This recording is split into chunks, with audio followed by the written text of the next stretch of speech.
Hola, muy buenas noches. Bienvenidos. Los saluda Juan Sebastián Sandoval. Y hoy estamos con la doctora María Carolina Carrillo, abogada de la Universidad Externado de Colombia, especialista en magíster con orientación en los derechos humanos y actualmente es la directora administrativa de la Cámara de Representantes.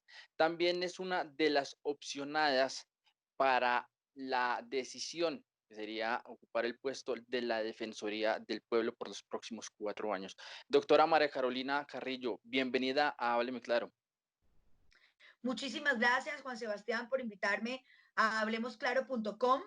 Es un privilegio para mí estar en este programa y poderles contar lo que ustedes quieran saber. Muchas gracias. Bueno, doctora, empecemos rápidamente y antes de entrar a tocar los temas coyunturales de lo que sería su puesto en la Defensoría del Pueblo, ¿cómo se siente? ¿Cómo ve la posibilidad de estar en la terna que sería elegida por el presidente Iván Duque y posteriormente elegida por la Cámara de Representantes? ¿Cómo ve ese camino? Bueno, primero yo soy una persona supremamente optimista. Tengo este sueño hace mucho tiempo, es una meta, un sueño, un propósito, acompañado, por supuesto, de Dios y de las personas que me rodean y creen en mí. Ya estoy dentro de unos nombres que han sido postulados por el partido de la U y ya fueron entregados a Palacio. Y espero que el señor presidente de la República, el doctor Iván Duque Márquez, a bien tenga incluir mi nombre dentro de la terna.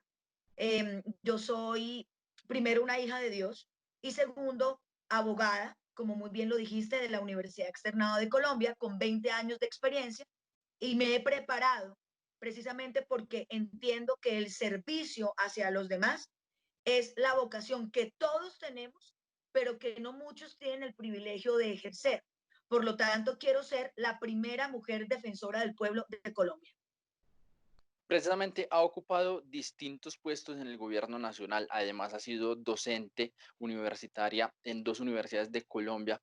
¿Cómo sería para la doctora María Carolina Carrillo asumir este puesto tan importante en un ambiente como es el colombiano, donde los derechos humanos se han visto en las últimas décadas violados?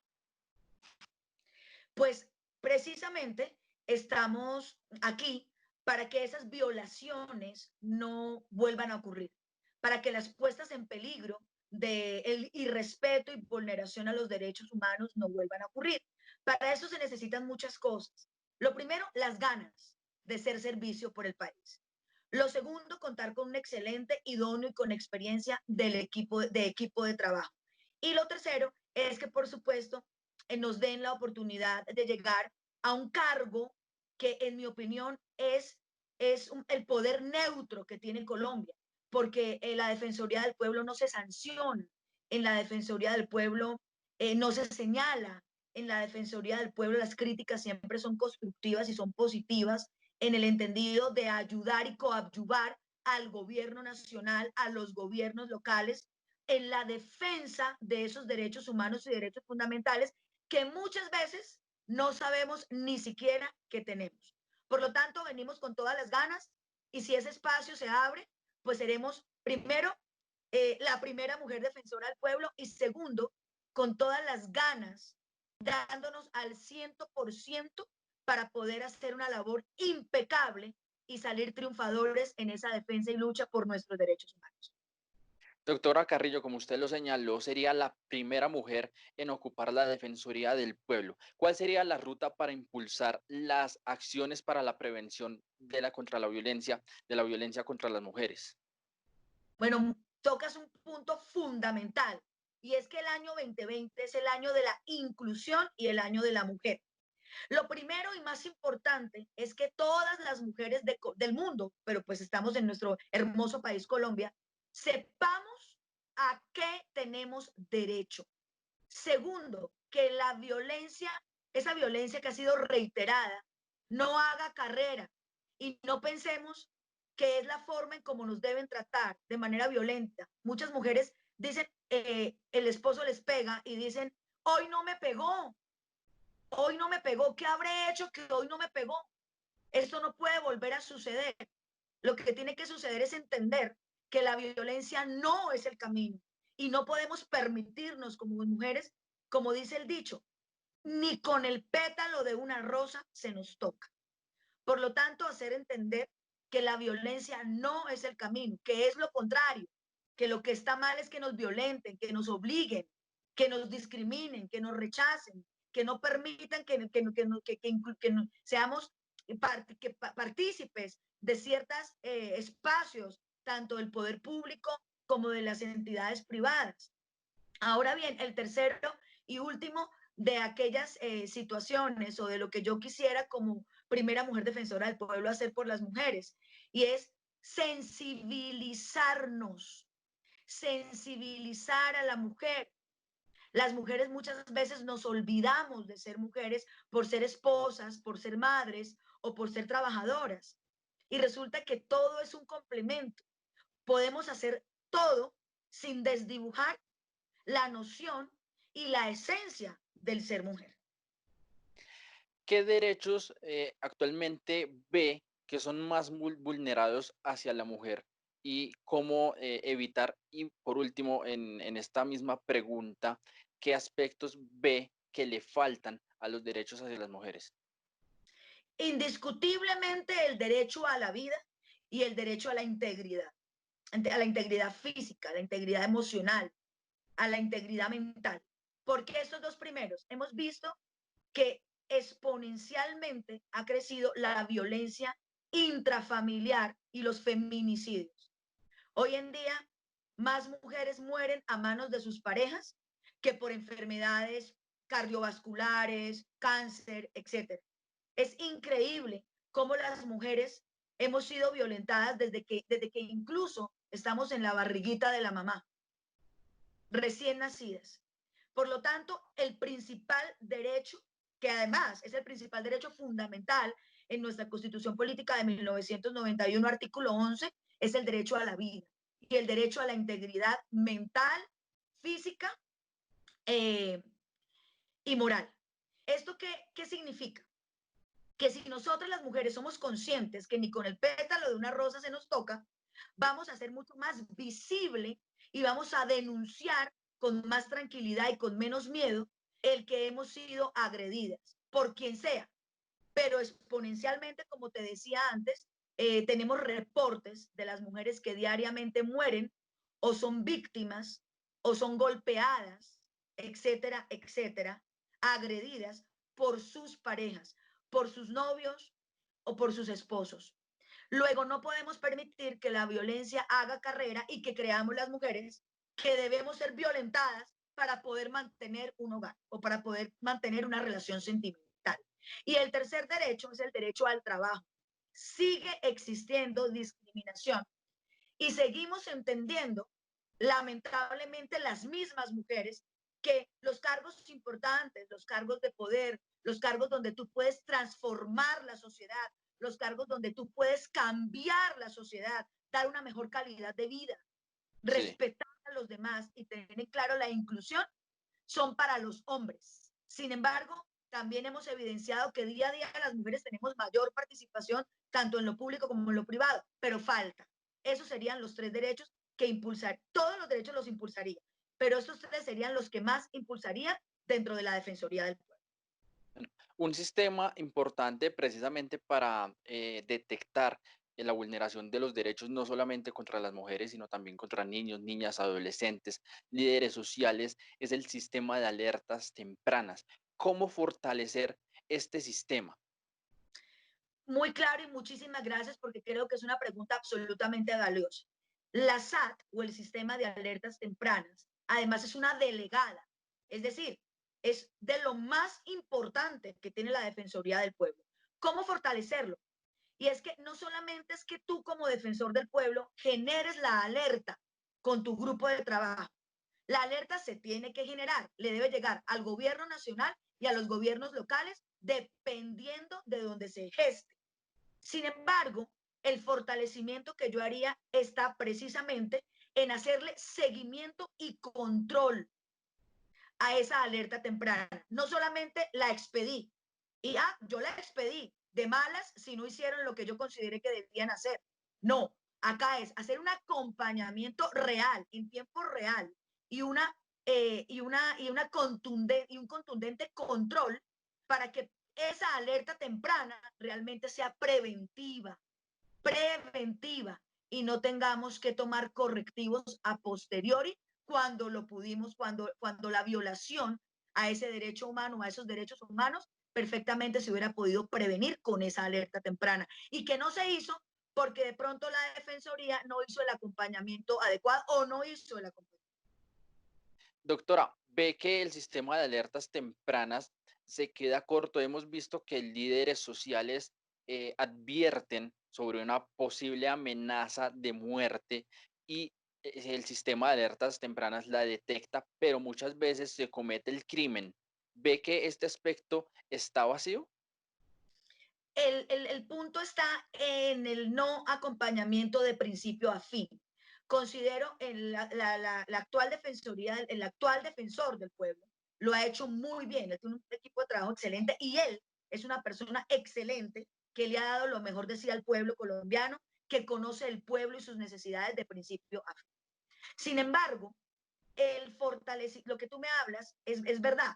Muchas muertes de líderes sociales se hubieran podido evitar si ese acompañamiento hubiera sido no solamente de la alerta temprana, es decir, de emitirla, sino también de un acompañamiento real que debe hacer la Defensoría del Pueblo, obvio, de la mano del gobierno local o del gobierno nacional, dependiendo de, claramente. Pero ¿qué pasa? Cuando solamente lanzamos la alerta, nosotros no podemos esperar a ver qué sucede en el futuro.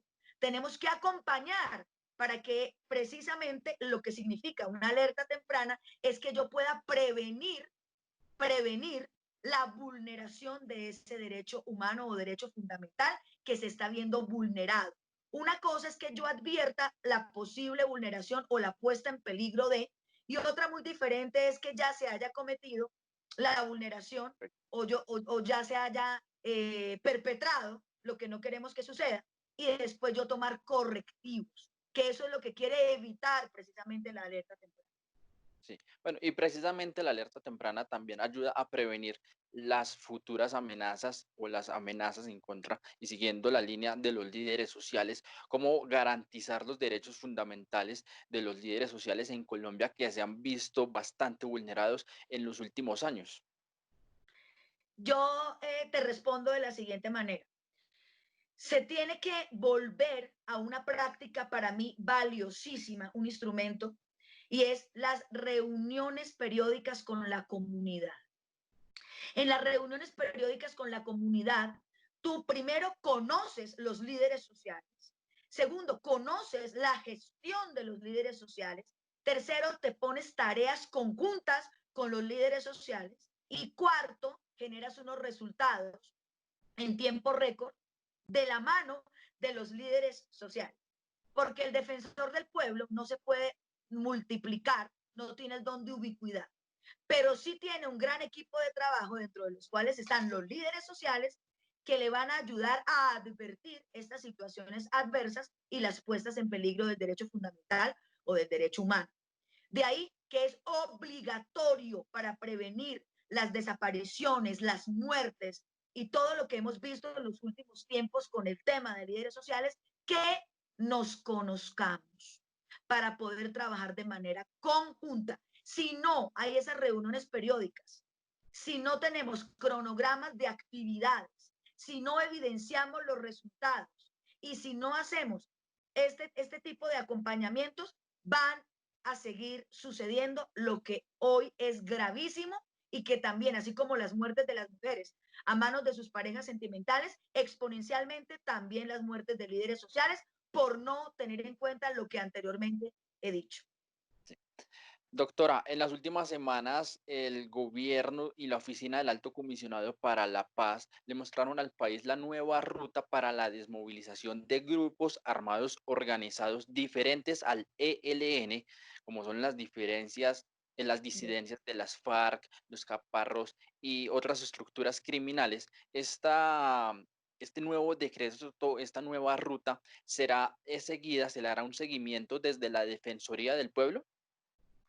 De lo que no hay duda, creo que el gobierno acierta completamente con este tema Y todo lo que tiene que ver con derechos humanos, y resulta que todos los días todo tiene que ver con los derechos humanos, porque los derechos humanos se predican de nosotros los seres humanos por el simple hecho de ser personas.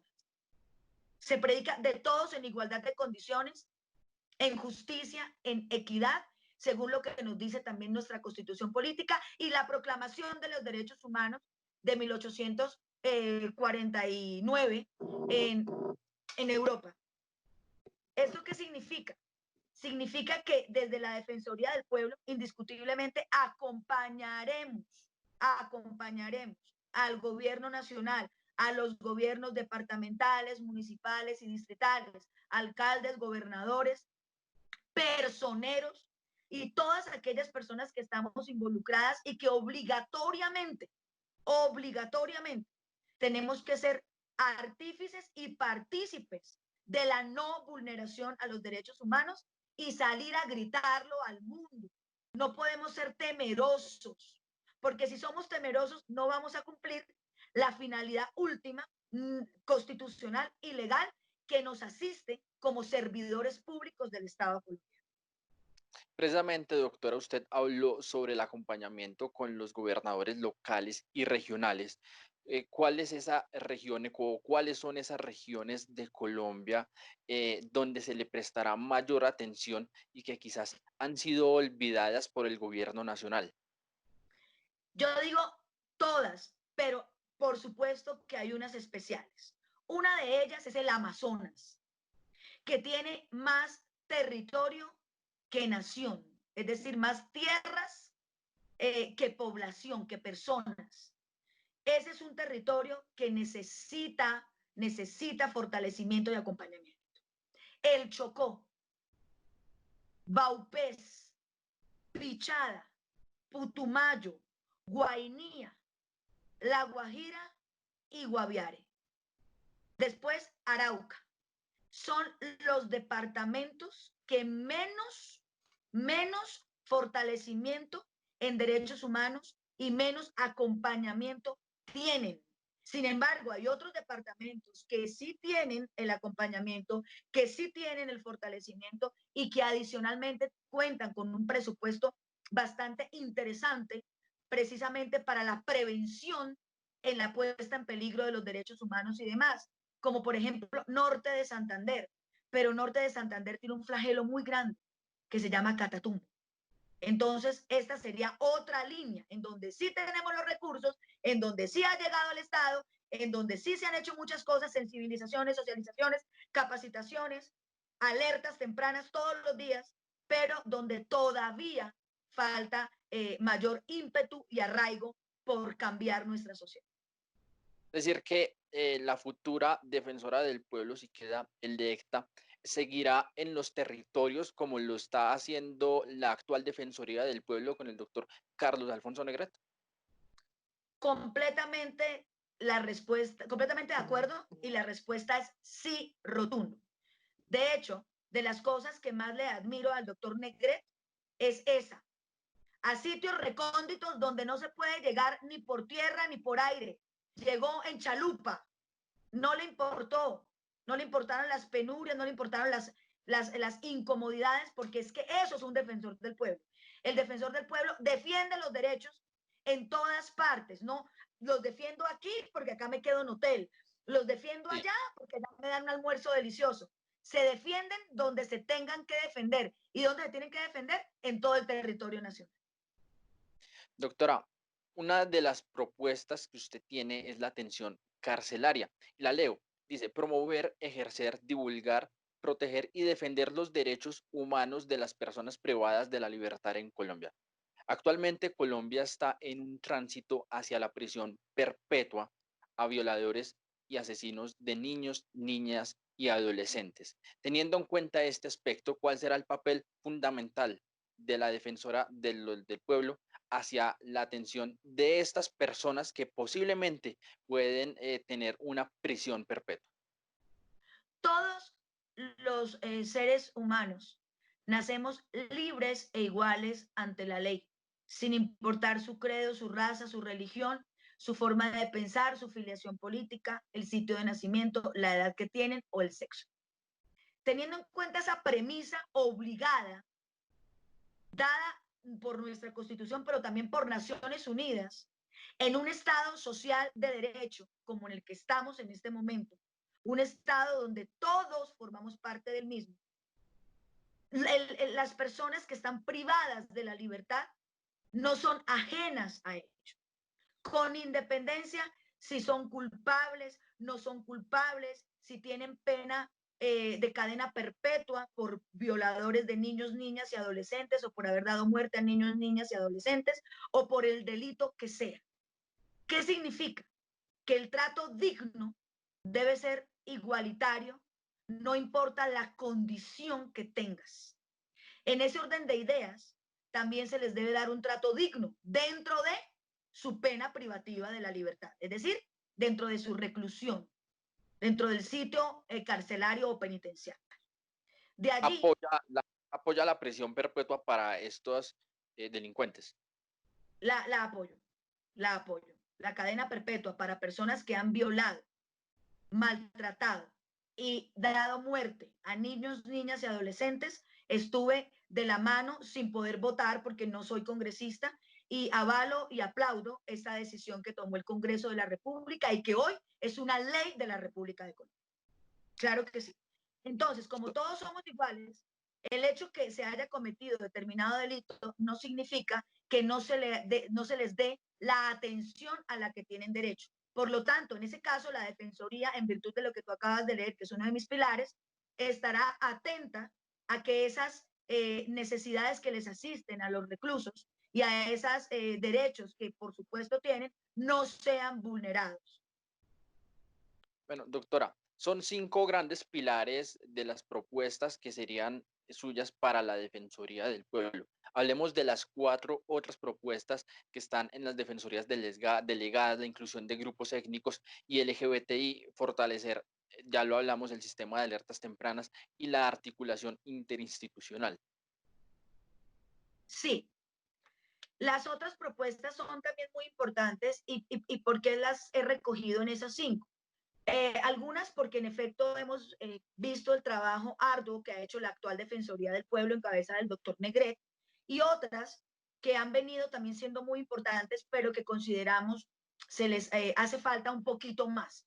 Lo de la articulación interinstitucional es fundamental, porque es que existen muchas entidades del Estado que ayudan y coadyuvan en el respeto por los derechos humanos. Por ejemplo, está el Ministerio del Interior. Encontramos también a todas las personas que promueven y luchan por traer una paz real a Colombia. También tenemos el sistema integral de la verdad, justicia, reparación y garantías de la no repetición. Y tenemos varias entidades en Colombia que tienen que tienen enfoques similares y propendemos por lo mismo en la defensa de los derechos humanos. Por lo tanto, debe existir una articulación real entre todas estas entidades para que hablemos el mismo idioma. Nada sacamos con una misionalidad tan hermosa cuando cada uno actúa por su lado. Aquí se necesita un verdadero equipo, una relación mancomunada y, por supuesto, lo que yo he denominado articulación interinstitucional. Doctora, hemos visto que la Defensoría del Pueblo actual durante estos últimos 4 años ha hecho un gran trabajo en el territorio nacional. Sin embargo, ¿qué cree o qué huecos cree usted que deja el actuar defensor del pueblo y que deben ser cubiertos? Bueno, yo te digo, yo la verdad no acostumbro a hablar cosas negativas porque creo que negativo como algo negativo de la Defensoría del Pueblo saliente no veo nada. Yo lo que veo es simplemente que se debe fortalecer cosas, se debe hablar de inclusión, se debe hablar de igualdad y además de trabajo conjunto. El trabajo en equipo es fundamental. Dice un adagio popular que una sola golondrina no hace verano. Una sola persona no logra transformar el mundo. porque podemos tener ideas muy importantes, podemos tener propósitos y metas, pero si no contamos con un excelente equipo de trabajo igualmente comprometido en esa lucha y con esos pensamientos de cambio y de transformación, no logramos nada. Doctora, ya para ir finalizando, usted es la actual directora administrativa de la Cámara de Representantes y desde ya, por supuesto, suenan nombres para ocupar este puesto, algunos polémicos. Esas polémicas, ¿cómo las toma usted para ocupar el puesto que usted está, donde está actualmente y que lo mejoró dada la transparencia en la que se usó este puesto? Lo único que te puedo decir es que espero y aspiro que nuestros queridos congresistas, a los que llevo en mi corazón y a los que los llamo amigos, que aparte son mis electores también, y mis jefes, tengan la sabiduría para poder elegir el 20 de julio a la persona más idónea para poder ocupar el cargo de director administrativo de la Cámara de Representantes, por tres puntos fundamentales. El primero, porque es el cargo que administra recursos financieros, o sea, la parte presupuestal. Segundo, el recurso humano, el talento humano, que es fundamental y lo más importante, columna vertebral de la entidad. Y tercero, los recursos físicos. Segundo, porque es un cargo de trabajo constante, constante. Acá no hay tiempo para, ni siquiera para dormir. Uno le tiene que dedicar un tiempo muy importante y muy valioso a la entidad. Y tercero, porque se han hecho cosas maravillosas. Hemos hecho posible lo imposible. Hemos dejado hitos en la historia de la Cámara de Representantes. Hemos hecho cosas nunca antes vistas, como participación en la rendición, de la mejor rendición de cuentas del país, donde ocupamos el tercer puesto otorgado por el Departamento Administrativo de la Función Pública. Hemos logrado en la red latinoamericana de congresos el tercer puesto por haber mejorado ostensiblemente los indicadores. Hemos pasado del nivel muy, muy alto de la percepción de corrupción a un nivel medio tirando abajo. Hemos mejorado en la percepción que tiene el ciudadano de a pie. Hemos mejorado la imagen de la Cámara. Hemos incluido al talento humano. Hemos tenido un compromiso ambiental como nunca haber vuelto a utilizar los envases de plásticos de un solo uso. Hemos hecho cosas extraordinarias. La sala de lactancia, la sede sindical, la nivelación salarial para personas que hace más de 15 años luchaban por tener igualdad con otras entidades del Estado colombiano. Y así te podría decir muchísimas cosas, el cumplimiento de la Ley de Transparencia, Ley 1712 del año 2014, la disminución significativa y plausible de los hallazgos por parte de la Contraloría General de la República, el cumplimiento irrestricto del ITA, que es el instrumento de transparencia administrativa manejado por la Procuraduría General de la Nación, los reconocimientos que nos ha hecho la Secretaría de Transparencia de Presidencia de la República. Hemos tenido reconocimientos internacionales. El New Herald nos posicionó como una de las congresos más importantes de Latinoamérica en la virtualidad y digitalización en pandemia. Fuimos los primeros en sacar protocolos de bioseguridad avalados por el Ministerio de Salud, avalados por la Secretaría de Salud Distrital y aplaudidos por la Organización Mundial de la Salud. Hemos hecho cosas realmente impecables y yo pido con todo mi corazón que esto se continúe y se mejore, se Sí. continúe y se mejore. Por lo tanto, debe ser un director administrativo, no solo con las mejores calidades profesionales, sino también con una calidad humana a prueba. Es la doctora María Carolina Carrillo, repetimos, una de las posibles candidatas a la terna de Iván Duque, que Iván Duque presentará ante la Cámara de Representantes para ser la defensora del pueblo. Y de ser elegida, sería la primera mujer en ocupar este cargo importante en el país. Doctora, muchísimas gracias por acompañarnos en este espacio de Hábleme Claro. Muchas gracias, Juan Sebastián, por invitarme a hablemeclaro.com y para poderme dirigir a la audiencia y poderles contar un poquito más de mí y de los propósitos que tenemos para la Defensoría. Que así sea. Muchas gracias, muchas gracias y bendiciones para todos.